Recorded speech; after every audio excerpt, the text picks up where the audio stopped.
بنو تغلب کے ایک جوان اور صہیب ثقفی کو فوراً بلا لیا گیا۔ مثنی بن حارثہ نے دونوں کو باری باری گلے لگایا۔ اے عرب کے شیرو، مثنی بن حارثہ نے عیسائی جوان سے کہا، اگر میرا مذہب اجازت دیتا تو میں تمہیں جاگیر انعام میں دیتا۔ تم نے فارس کے سپہ سالار کو قتل نہیں کیا، تم نے فارس کے غرور اور تکبر کا سر کاٹ دیا ہے۔ اسلام جاگیریں بخشنے کی اجازت نہیں دیتا۔ یہ زمین اللہ کی ہے اور اللہ کا حکم ہے کہ اس زمین پر اللہ کے ہر بندے کا مساوی حق ہے۔ تمہارے اور اپنے مذہب کے ساتھ مجھے کوئی دلچسپی نہیں ہے سپہ سالار۔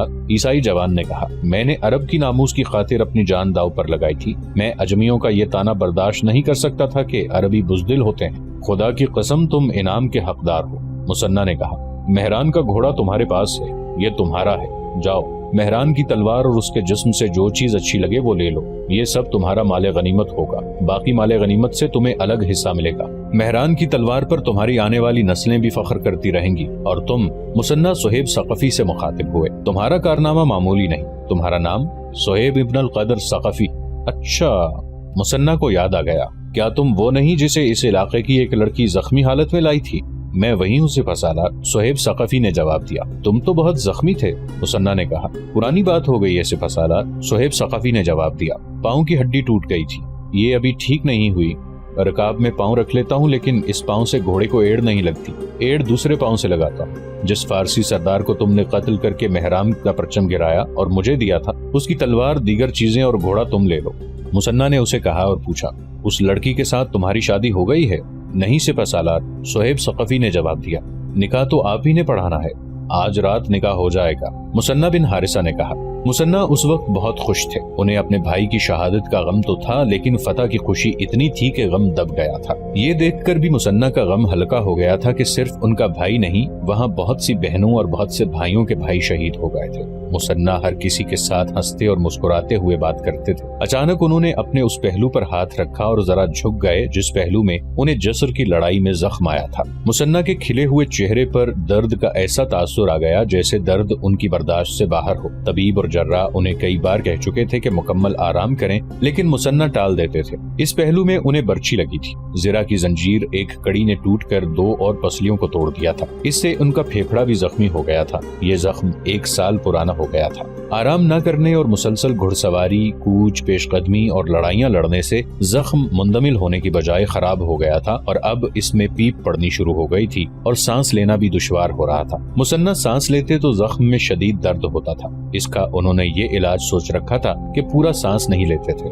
مثنی کو اس حالت میں دیکھ کر کچھ آدمی آگے بڑھے اور انہیں سہارا دے کر انہیں ان کے خیمے میں لے گئے۔ طبیب اور جراح کو اطلاع ملی تو وہ دوڑتے ہوئے آئے، ان کی بیوی سلمہ ان کے پاس تھی۔ مثنی کی حالت دیکھ کر وہ پریشان ہو گئے۔ جذبے اپنی جگہ ہیں ابن حارثہ، سلمہ نے مثنی سے کہا، اپنی جان کا بھی کچھ خیال کریں، کیوں آپ اپنی جان کے پیچھے پڑ گئے ہیں؟ زندگی اور موت اللہ کے اختیار میں ہے سلمہ۔ مثنی نے کہا، نہ جانے کس دن اس کی ذات باری کا بلاوا آ جائے، میں اللہ کے حضور اپنے فرائض پورے کر کے جاؤں گا۔ فارسی جو اپنے آپ کو سورج کے بیٹے کہتے ہیں، ان میں سے اسی کو زندہ رہنے دوں گا جو اللہ کو وحدہ لا شریک اور معبود اور محمد صلی اللہ علیہ وآلہ وسلم کو اللہ کا رسول مان لے گا۔ طبیب اور جراح نے پٹیاں کھولی تو سلمہ کی طرح ان کے چہروں پر بھی پریشانی کا تاثر چھا گیا۔ زخم سے پیپ پھوٹ رہی تھی اور مثنی کا سانس قدرتی طریقے سے نہیں چل رہا تھا۔ مثنی ادھورا سانس لیتے تھے۔ آج کی لڑائی نے زخم کو اور زیادہ خراب کر دیا ہے، جراح نے زخم کو گرم پانی سے صاف کرتے ہوئے کہا، اور آج کی لڑائی جس انجام کو پہنچی ہے وہ بھی تو دیکھو۔ مثنی نے مسکراتے ہوئے کہا، کوئی فارسی زندہ نظر آتا ہے؟ جسر کی شکست اور پسپائی سے میری روح زخمی ہو گئی تھی، میرے لشکر کا قتل عام ہوا تھا، آج میری روح کے زخم مل گئے ہیں۔ مثنی جوش میں آ گئے۔ میری منزل مدائن ہے، مدائن جو آگ کے پجاریوں کی گدی ہے، میرا انتظار کر رہی ہے۔ جس دن مدائن کی دیواروں پر میرے مؤذن کھڑے ہو کر اذان دیں گے، اس دن میرا یہ زخم ٹھیک ہو جائے گا۔ تقریباً تمام مورخوں نے لکھا ہے کہ مثنی کے پہلو کا یہ زخم کسی اور کے پہلو میں ہوتا تو لڑنا تو دور کی بات ہے، اٹھ کر 2 قدم بھی نہ چل سکتا۔ مثنی بن حارثہ ایمان کی طاقت اور قوت ارادی کے بلبوتے پر سپہ سالاری کے تمام فرائض ادا کر رہے تھے اور سپاہیوں کی طرح لڑے بھی تھے۔ اس زخم اور اس کے درد کی ٹیسوں کو انہوں نے معذوری بننے ہی نہ دیا، مگر زخم کی حالت مسلسل بگڑتی گئی۔ طبیب اور جراح مرہم پٹی کر کے چلے گئے تو مثنی نے سلمہ سے کہا کہ وہ تمام سالاروں کو بلا لائے۔ کیا آپ کچھ دیر آرام نہیں کر لیتے؟ سلمہ نے کہا، سالاروں کے ساتھ آپ باتیں کریں گے تو زخم پر زور پڑے گا۔ سلمہ، مسنہ نے اپنی بیوی کا ہاتھ اپنے ہاتھ میں لے کر کہا، زندگی کا کچھ پتہ نہیں۔ طبیب اور جراح جب میرا زخم صاف کر رہے تھے، میں ان کے چہرے پڑھنے کی کوشش کر رہا تھا۔ مجھے ان کے چہروں پر مایوسی دکھائی دے رہی تھی۔ وہ مجھے آرام کرنے کو کہتے ہیں، جو میں نہیں کروں گا۔ میں سالاروں کو ایک دو ضروری باتیں بتانا چاہتا ہوں۔ آج مجھ سے ایک غلطی ہوئی ہے جسے وہ خوبی سمجھتے ہوں گے۔ میں جب ان کے ساتھ نہیں ہوں گا تو وہ یہ غلطی کر کے نقصان اٹھائیں گے۔ سالار آ گئے۔ مسنہ بن حارثہ اٹھ کر بیٹھ گئے۔ میرے رفیقو، مسنہ بن حارثہ نے کہا، تم میں سے 2 سالاروں نے میرے اس اقدام کی تعریف کی تھی کہ میں نے پل پر قبضہ کر کے بھاگنے والے فارسیوں کا راستہ روک لیا تھا۔ اس کا نتیجہ یہ سامنے آیا کہ بھاگنے والے فارسی ہمارے مجاہدین کے ہاتھوں مارے گئے اور کچھ دریا میں کود کر فنا ہو گئے۔ لیکن میرے بھائیو، میرا یہ اقدام قابل تعریف نہیں تھا، یہ میری کمزوری تھی۔ میں اللہ کا شکر ادا کرتا ہوں کہ میں اس کمزوری کے برے نتائج سے بچ گیا۔ تمام سالار حیران سے ہو کر مسنہ بن حارثہ کا منہ دیکھنے لگے۔ میں چاہتا ہوں کہ تمہیں اچھی طرح سمجھا دوں کہ میرا یہ فیصلہ کہ پل کا راستہ روک کر بھاگنے والے دشمن کو فنا کر دوں کیوں غلط تھا۔ ہو سکتا ہے میں کسی بھی لمحے تمہارا ساتھ چھوڑ کر دنیا سے رخصت ہو جاؤں، اس لیے میں ضروری سمجھتا ہوں کہ اپنے تجربات تمہارے حوالے کر دوں۔ یاد رکھو، جب تک دشمن کے پاس لڑنے کی تھوڑی سی بھی طاقت موجود ہو، اس کے کسی ایک بھی دستے کو اس طرح نہ روکنا جس طرح میں نے روکا تھا۔ اس طرح دشمن زخمی شیر کی طرح پورے قہر اور غضب سے حملہ کرتا ہے۔ کیا تم نے دیکھا نہیں تھا کہ میں نے فارسیوں کو پل تک جانے سے روک دیا اور مجاہدین نے انہیں گھیر کر کاٹنا شروع کر دیا تو مہران فارسی نے اپنے دوسرے دستوں سے، جو ابھی زیادہ نہیں لڑے تھے، ہر طرف سے ہم پر حملہ کرا دیا تھا۔ تم نے یہ بھی دیکھا ہوگا کہ فارسی پہلے سے زیادہ جاں بازی سے لڑے تھے، اور خدا کی قسم مجھے یہ خطرہ نظر آنے لگا تھا کہ ہم شکست کھا جائیں گے۔ یہ تو اللہ کا کرم تھا کہ ہم جیت گئے۔ میں اپنی غلطی کا اعتراف کرتا ہوں۔ تم میں سے کبھی کوئی ایسی غلطی نہ کر بیٹھے۔ دشمن کو بھاگنے سے اس وقت روکو اور مارو جب دیکھو کہ اس کا دم ختم ہو چکا ہے اور اب وہ گرنے والا ہے۔ 3 مورخوں نے کچھ اس قسم کا خیال ظاہر کیا ہے کہ جیسے مسنہ کو محسوس ہونے لگا تھا کہ وہ زیادہ عرصہ زندہ نہیں رہ سکیں گے، انہوں نے سالاروں کو اسی وقت احکام دینے شروع کر دیے۔ مال غنیمت بہت تیزی سے اکٹھا کیا جائے، مسنہ نے حکم کیا، اور اس کی تقسیم ایک دن میں ہو جائے۔ مال غنیمت کا 3/4 مدینہ امیر المؤمنین کی خدمت میں بھیج دیا جائے اور اس کے ساتھ ہی مدائن کی طرف پیش قدمی کی جائے۔ مدائن کے بالمقابل سابات ایک مقام ہے، یہ ہماری منزل ہے۔ شہیدوں کی لاشیں فوراً اٹھا کر ایک جگہ رکھ دی جائیں۔ کل فجر کی نماز کے بعد جنازہ پڑھایا جائے گا، انہیں اسی میدان میں دفن کیا جائے گا۔ وہ رات کا وقت تھا جب مسنہ بن حارثہ اپنے سالاروں کو احکام دے رہے تھے۔ اس وقت بہت سے مجاہدین اپنے شہید ساتھیوں کی لاشیں اٹھا کر لا رہے تھے، اور مجاہدین کی بیویاں جو لشکر کے ساتھ تھیں وہ زخمیوں کو پیچھے لا رہی تھیں۔ انہوں نے پانی سے بھری ہوئی چھاگلیں اپنے ساتھ رکھی ہوئی تھیں جن سے وہ زخمیوں کو پانی پلاتی تھیں۔ مورخ بتاتے ہیں کہ تاریخ اسلام میں خصوصاً اور عام طور پر دنیا کی دیگر لڑائیوں میں اتنی خونریزی اور قتل و غارت کسی لڑائی میں نہیں ہوئی تھی جتنی بویب کے میدان جنگ میں فارسیوں کی ہوئی۔ 1 لاکھ افسروں اور سپاہیوں کے مارے جانے کا مطلب یہ ہے کہ فارس کی جنگی طاقت کی کمر ٹوٹ گئی تھی۔ رات کو میدان جنگ کا منظر بھیانک تھا۔ لاشوں پر لاشیں پڑی تھیں، ان میں وہ زخمی کرا رہے تھے جو اٹھ کر بیٹھ نہیں سکتے تھے اور مرتے بھی نہیں تھے۔ میدان جنگ وسیع و عریض ہو گیا تھا، یوں لگتا تھا جیسے فرات سے افق تک لاشیں ہی لاشیں ہوں۔ ان میں بے شمار مشعلیں یوں نظر آتی تھیں جیسے شعلے لاشوں پر اڑ رہے ہوں اور اوپر نیچے ہو رہے ہوں۔ بھیڑیے، گیدڑ اور ادبلاؤ جیسے درندے بھی آ گئے تھے اور لاشوں کو چیر پھاڑ رہے تھے۔ زخمی جو ہوش میں تھے وہ کراہتے اور پانی مانگتے تھے۔ بعض زخمیوں نے کچھ اور باتیں کی۔ وہ ایسی باتیں ان عورتوں سے کہتے تھے جو زخمی مجاہدین کو اٹھا رہی تھیں۔ تم مسلمان لگتی ہو، ایک زخمی مجاہد نے ایک عورت سے کراہتے ہوئے کہا، مجھے مت اٹھاؤ، پانی پلا دو، میں زندہ نہیں رہ سکوں گا۔ سپہ سالار مسنہ بن حارثہ کو میرا سلام کہنا اور پھر یہ کہنا کہ میں جسر کی لڑائی سے بھاگ گیا تھا۔ آج کی لڑائی میں نے بزدلی کے گناہ کا کفارہ ادا کر دیا ہے۔ اللہ مجھے معاف کرے، اللہ مجھے معاف کرے۔ اور وہ شہید ہو گیا۔ عورتوں نے بتایا کہ چند اور زخمیوں نے بھی ایسے ہی پیغام دیے اور وہ شہید ہو گئے۔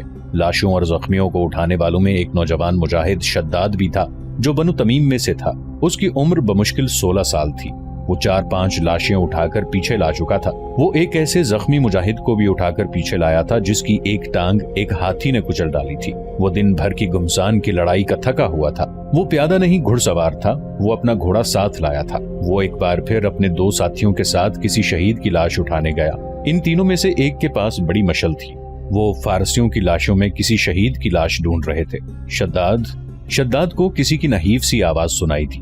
کیا مجھے کسی نے پکارا ہے؟ شداد نے اپنے ساتھیوں سے پوچھا۔ کسی زخمی کی آواز معلوم ہوتی ہے، اس کے ایک ساتھی نے کہا۔ تینوں رک گئے۔ ادھر شداد ادھر، پھر وہی نحیف آواز سنائی تھی۔ تینوں اس طرف بڑھے جس طرف سے آواز آئی تھی۔ 5-7 قدم دور ایک زخمی مجاہد اٹھنے کی کوشش کر رہا تھا۔ اس کے کپڑے خون سے لال تھے اور اس کا چہرہ خون سے ڈھکا ہوا تھا، داڑھی پر خون جم گیا تھا۔ ایک تو زخموں نے اسے بے بس کر رکھا تھا، دوسرے اس لیے بھی وہ کھڑا نہیں ہو سکتا تھا کہ 2 فارسیوں کی لاشیں، ایک دائیں دوسری بائیں، اس طرح پڑی تھی کہ دونوں کی ٹانگیں زخمی کے پیٹ پر تھی۔ زخمی مجاہد میں اتنی طاقت نہیں رہ گئی تھی کہ لاشوں کی ٹانگیں اپنے پیٹ سے ہٹا سکتا۔ ایک عورت قریب سے گزری تو زخمی کو دیکھ کر رک گئی۔ عورت کے ایک ہاتھ میں پانی کی چھاگل اور دوسرے ہاتھ میں مشل تھی۔ اس نے چھاگل زخمی کے منہ سے لگا دی۔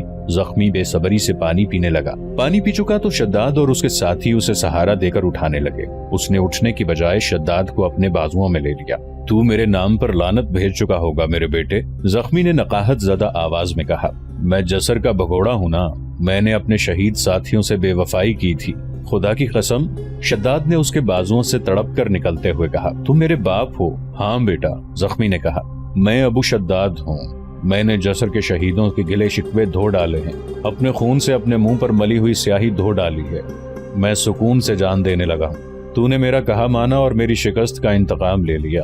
نوجوان شداد اپنے باپ کو اٹھانے کی کوشش کر رہا تھا کہ باپ نے آخری ہچکی لی اور شہید ہو گیا۔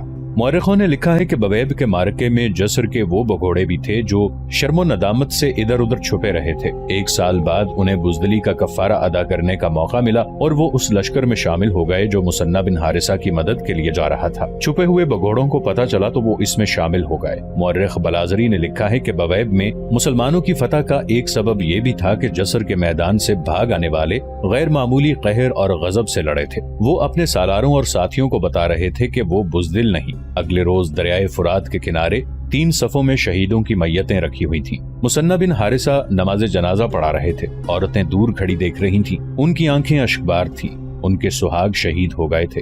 جنازہ پڑھنے والے مجاہدین کی آنکھوں میں بھی آنسو تھے۔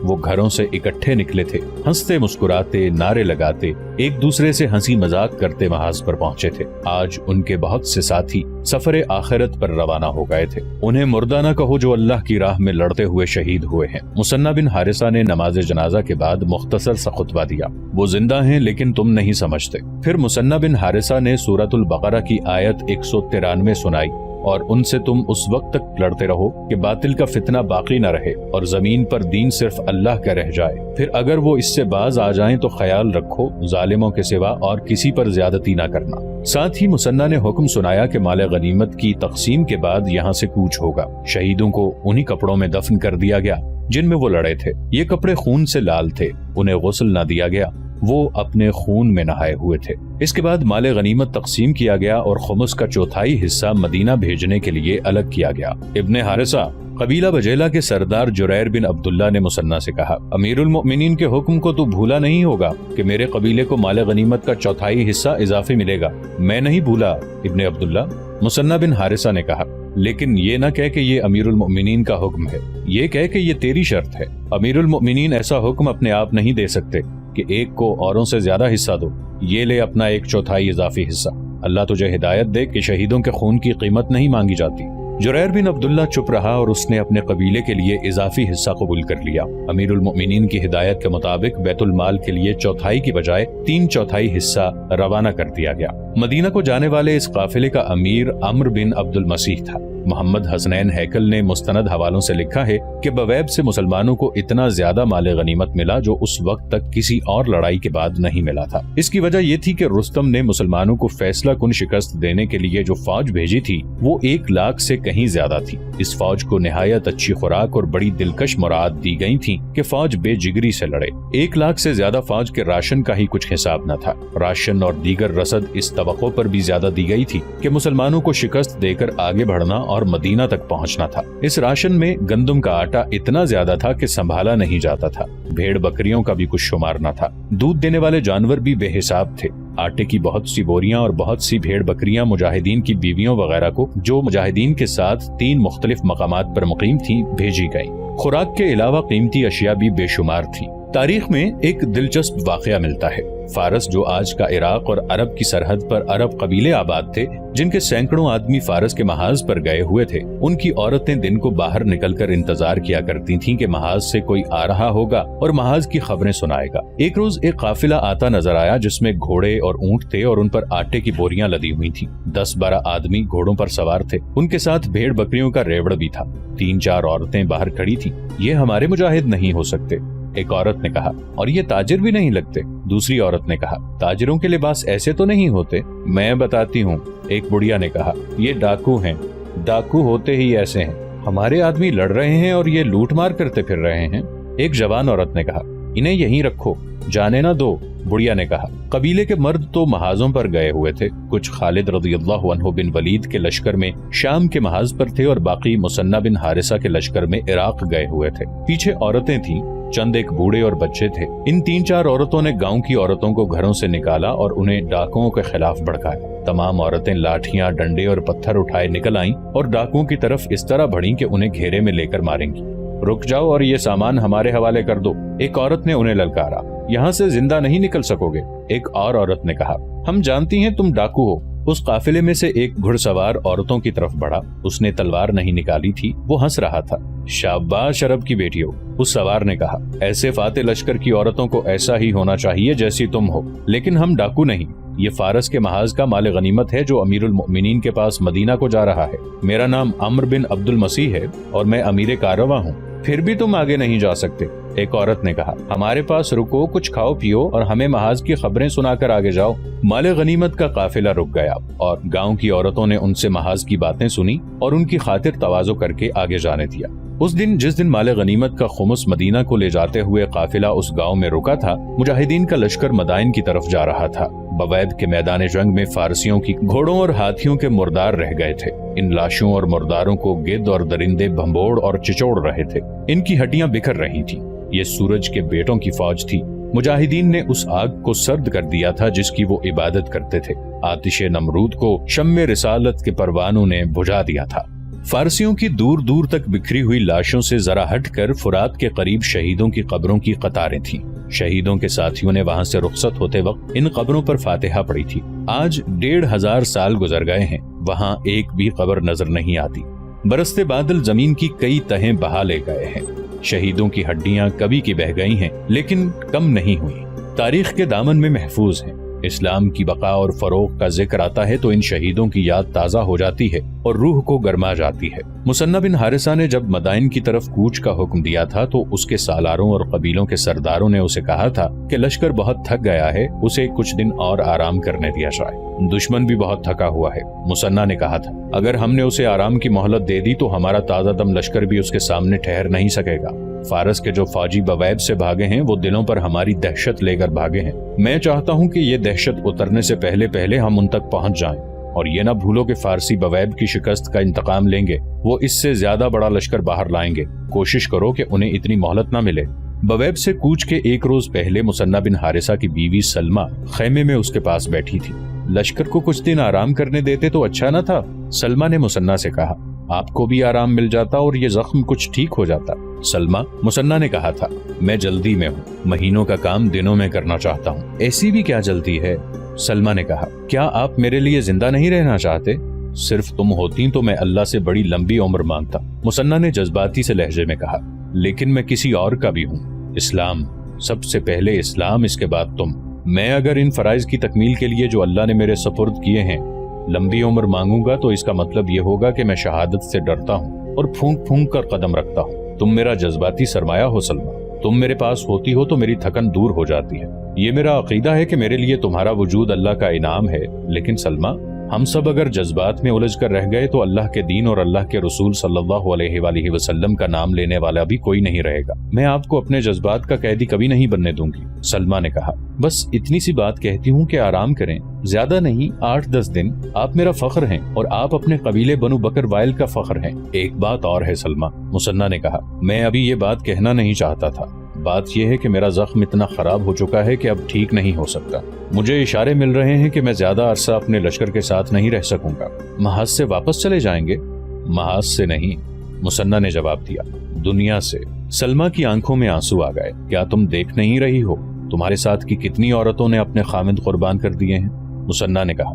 میں جانتا ہوں سلمہ، مجاہد ہونا اتنا مشکل نہیں، لیکن مجاہد کی بیوی ہونا بڑا ہی صبر آزما ہے. اللہ تمہیں اجر دے گا سلمہ. آنسو پوچھ لیں، کہیں ایسا نہ ہو کہ راہ حق پر میرے قدم ڈگمگا جائیں. اس رات مسنہ بن حارثہ کے بولنے کا انداز کچھ اور ہی تھا، اس لیے سلمہ کے آنسو نکل آئے تھے. تمام عورتوں کو پیچھے چھوڑ دیا گیا تھا. مسنہ لشکر کو ایسی مہم پر لے جا رہے تھے جس میں عورتوں کو ساتھ رکھنا مناسب نہیں تھا. عورتوں کو ہیرا بھیج دیا گیا تھا. مجاہدین کے لشکر کی یہ پیش قدمی طوفانی تھی، یا اسے تند و تیز سیلاب کہیے جس کے آگے کوئی شجر کھڑا نہ رہ سکا نہ دیوار.